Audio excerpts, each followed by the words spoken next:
길 위에 답이 있다 로드맨입니다. 서울의 대표 상권인 강남역. 그런데 이렇게 보시는 것처럼 대로변 1층 상가가 군데군데 비어 있습니다. 문제는 여기뿐만이 아니라는 건데요. 이른바 목 좋은 상권의 개념이 사라진 시대. 왜 그런 건지 답을 찾아보겠습니다.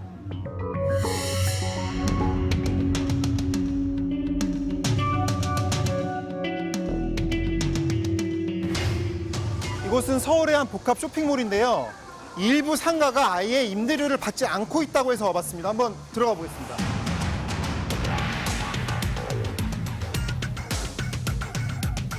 바로 이곳이라고 합니다. 지금 여기가 임대료를 안 받고 있는 곳인데. 나중에 영업이 잘 되면은 임대료를 받는 조건으로 지금 한시적으로 계약하고 있습니다. 뭐 한때는 최고의 복합 쇼핑몰이었는데 오프라인 상가에서 온라인 쪽으로 지금 많이 유통 구조가 바뀌어가면서 텔레비 냉장고 이런 부분들은 원체 온라인 상의 정보가 너무 많이 나와 있으니까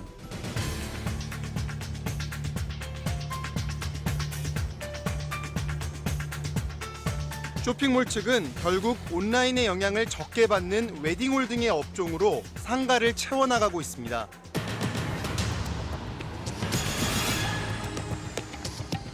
대기업이라고 해서 사정이 크게 다르지 않습니다. 이곳은 경기도 고양의 한 대형마트 건물인데요.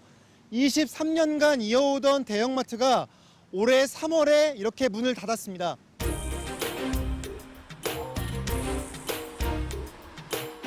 적자점포들은 과감하게 정리를 하고요. 오프라인 매장의 경쟁력을 높여나갈 수 있습니다. 새벽 배송을 새롭게 시작하는 등 온라인 분야에서도 투자를 계속하고 있습니다. 대형 상점이 문을 닫자 주변 상인들도 울상입니다. 이마트 있을 때는 저기서 장 보고 여기서 문구 사무용품 사고 그렇게 했는데 저기 없어지니까 다른 데로 장을 보러 가니까 제 동창이 여기 건물 많은 애가 있는데 가끔씩 혼자 소주를 이렇게 나발불더라고요. 왜요? 자기 가게를 쓰는 사람들도 그냥 돈을 못 내고 하니까. 반면에 예기치도 않은 곳이 북적이기도 합니다. 이곳은 최근 뜨고 있다는 을지로 뒷골목인데요. 여기 보면 철물점, 인쇄소 이렇게 있거든요. 한번 조금 더 살펴보겠습니다.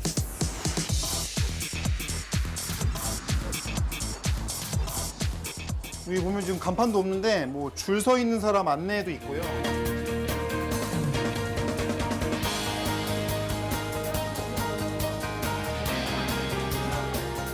어떻게 알고 왔어요?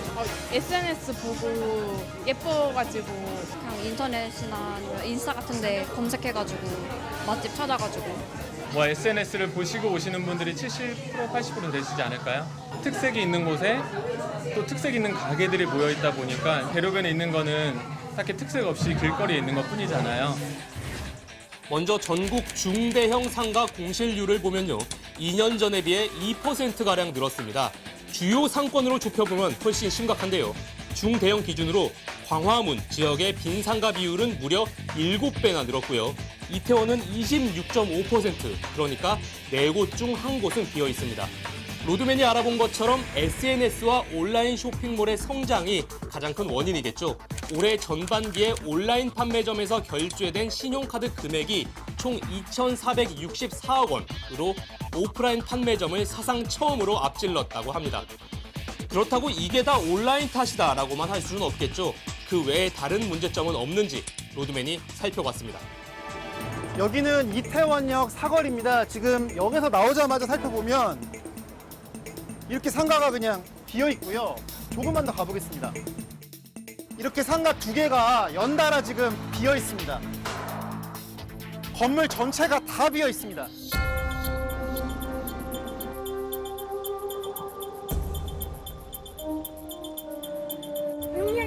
배를 너무 비싸게 받아요. 얼마 받는지는 아세요 혹시? 여기 저거 반반. 아까 6천만 원. 6천이네 6천.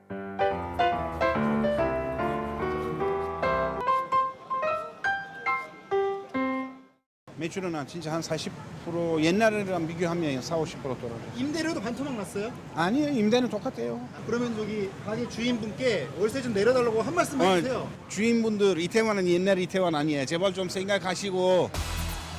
월세를 못 받으면 건물주 입장에서도 손해일 텐데 왜 임대료를 낮추지 않을까요?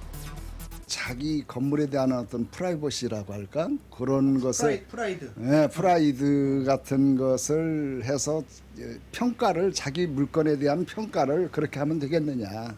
뭐 비워놓겠다 이겁니다.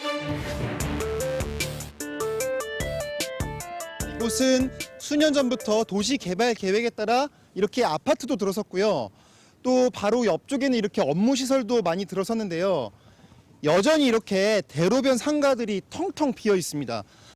진짜 여기가 엄청나게 좋아질 거고 그 건물 자체에 들어오는 오피스 직원만 해도 몇천 명이면 이 상권은 크게 일어날 거다. 네, 그렇게 알고 왔는데 지금 저희 건물 자체에서도 지금 직원들이 몇백 명밖에 안 돼요. 속이 안 좋으시겠네요.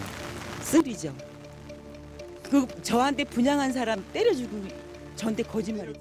뭐 예치가 어려운 부분은 물론 존재합니다. 12년이 지나면서 그 계획들이 얼마나 많은 변수가 있겠습니까? 와서 소비하고 이런 걸 장소를 만들기 위해서 아까 주요 상권의 공실률이 크게 늘어났다는 통계를 보여드렸는데 같은 기간 같은 지역의 임대료는 어떻게 변했는지 보시겠습니다. 세 곳 모두 임대료가 오히려 더 높아졌죠. 어떻게 임대료 안 내리고 버틸 수 있나 궁금한데 최근 발표된 한 자료를 보면 알 것도 같습니다.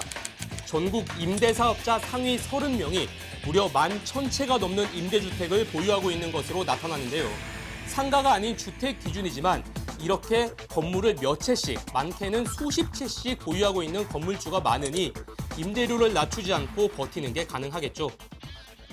바뀐 시대, 자영업자들도 적응해야겠지만 건물주 역시 현실적인 대응을 해야 할 겁니다. 상가 하나가 비면 거리가 죽습니다. 거리가 죽으면 결국 도시도 죽습니다. 로드맨이었습니다.